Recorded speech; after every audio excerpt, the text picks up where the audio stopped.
Araku coffee stall inauguration మన parliament లో జరిగిందన్న విషయం మనందరికీ తెలిసిందే. అయితే ఈ ఇనాగ్రేషన్ ఫంక్షన్ కి స్థానిక అరకు ఎంపీని పిలవకపోవడం బాధాకరం. అయితే ఈ అరకు స్టాల్ ని ఇనాగ్రేట్ చేయడం నిజంగా గర్వించదగ్గ విషయం. మనందరికీ proud moment. Especially people from tribal కాన్స్టిట్యున్సీకి చెందిన పీపుల్ అందరికీ ఇది ఒక ప్రౌడ్ మూమెంట్. అంతర్జాతీయ ఖ్యాతి కలిగిన అరకు కాఫీ పార్లమెంట్ లో స్టాల్ పెట్టడం నిజంగా గర్వించదగ్గ విషయం. అంత మంచి విషయాన్ని అరకు స్థానిక ఎంపీగా ఉన్న నన్ను ఇన్వైట్ చేయలేదు.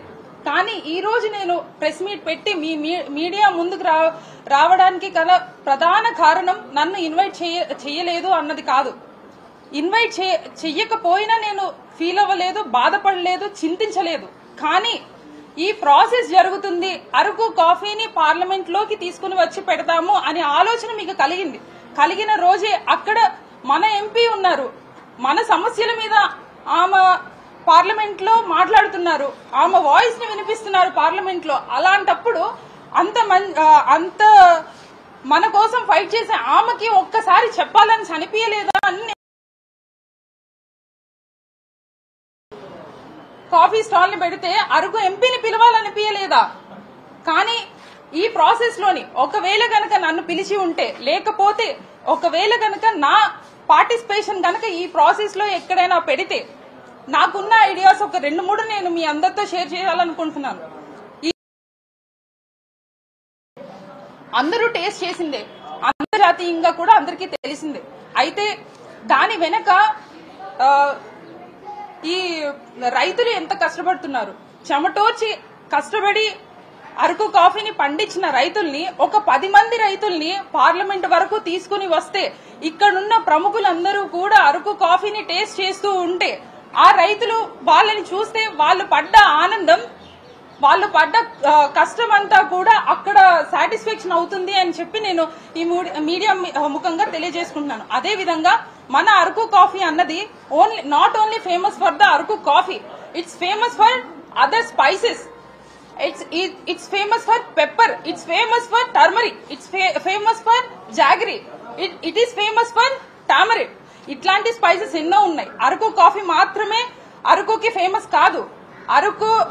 Araku famous for all the spices. ఇట్లా ఎన్నో ఉన్నాయి. అట్లాంటివన్నీ కూడా మనం బయటకు తీసుకుని వచ్చి ఇక్కడ పార్లమెంట్ సాక్షిగా ఎంతో మంది ఎంపీలకు కానీ, స్పీకర్లు కానీ, లేకపోతే ఇక్కడ నిన్న పార్టిసిపేట్ చేసిన అందరికీ మనం తెలియజేయవలసిన పరిస్థితి ఉండేది, ఒకవేళ నన్ను కూడా పార్టిసిపేట్ చేయగలిగితే. అదే విధంగా ఈ రోజు నిన్న జరిగిన ప్రోగ్రామ్ లోని అరకుకి ఫేమస్ అయిన దెంసా నృత్యం ఉంది. నిజంగా ఒక 10 మందిని మనం తీసుకుని వచ్చి ఆ నృత్యం కూడా అందరికీ తెలియజేసే వాళ్ళం. ఇట్లాంటివి ఎన్నో ఉన్న అరకుని ఓన్లీ వచ్చి 2-3 వచ్చి ఇప్పుడు నేను రైతుల్ని తీసుకుని రావాలి అనేసి నేను అనుకున్నాను.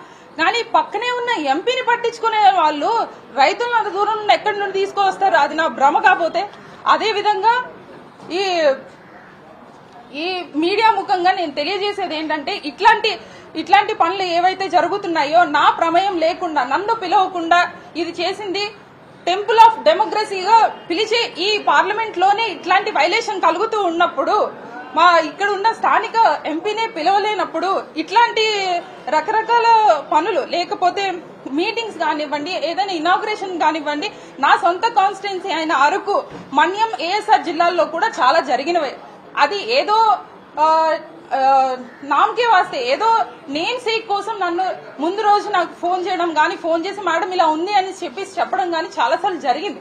కాకపోతే ఇక్కడ పార్టీలు మీరు కన్సిడర్ చేస్తున్నారా, లేకపోతే తక్కువ మంది ఎంపీలు ఉన్నారు కదా, వీళ్ళని ఎందుకు కన్సిడర్ చేయాలి అనేసి మీరు అనుకొని మమ్మల్ని పట్టించుకోవట్లేదేమో నాకు తెలియదు. కానీ ఇట్లాంటివి ఉన్నప్పుడు ఏది ఏమైనా గానీ పార్టీలను పక్కన పెట్టి ఇట్లాంటి పెద్ద ప్రోగ్రామ్ అయినప్పుడు మాత్రం ఖచ్చితంగా ఒక ఎంపీగా నాకైతే ఇన్విటేషన్ రావాలి అని చెప్పేసి నేను డిమాండ్ చేస్తున్నాను. అదే విధంగా నిన్న ఏదైతే జరిగిందో దీనికి ఖచ్చితంగా నేను స్పీకర్ గారిని కలుస్తాను. కలిసి నేను ఎక్స్ప్లెనేషన్ నాకు కావాలి సార్ అని చెప్పేసి సార్ని అడుగుతాను. అదే విధంగా ప్రైమ్ మినిస్టర్ గారైన శ్రీ నరేంద్ర మోడీ గారికి కూడా నేను లేఖ రాస్తాను. ఖచ్చితంగా నాకు ఈ ప్రోటోకాల్ వైలేషన్ ఏదైతే టెంపుల్ ఆఫ్ డెమోక్రసీ అంటున్నారో దాంట్లో ప్రోటోకాల్ వైలేషన్ జరిగింది.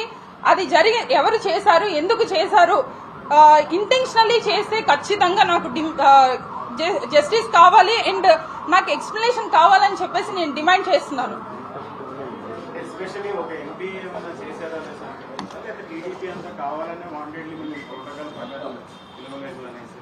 ఇది ఒక్కరు ఇద్దరు అనేసి మనం మాట్లాడుకునేది ఏమీ లేదు. ఎందుకు అనేసి అంటే ఈ రోజు అధికారంలో కూటమి ప్రభుత్వం ఉంది, కానీ ఈ రోజు మేము గెలిచింది నలుగురే అయినప్పటికీ ఒక వైఎస్ఆర్ కాంగ్రెస్ పార్టీకి 4 పిల్లర్లుగా మేము ఉన్నాము.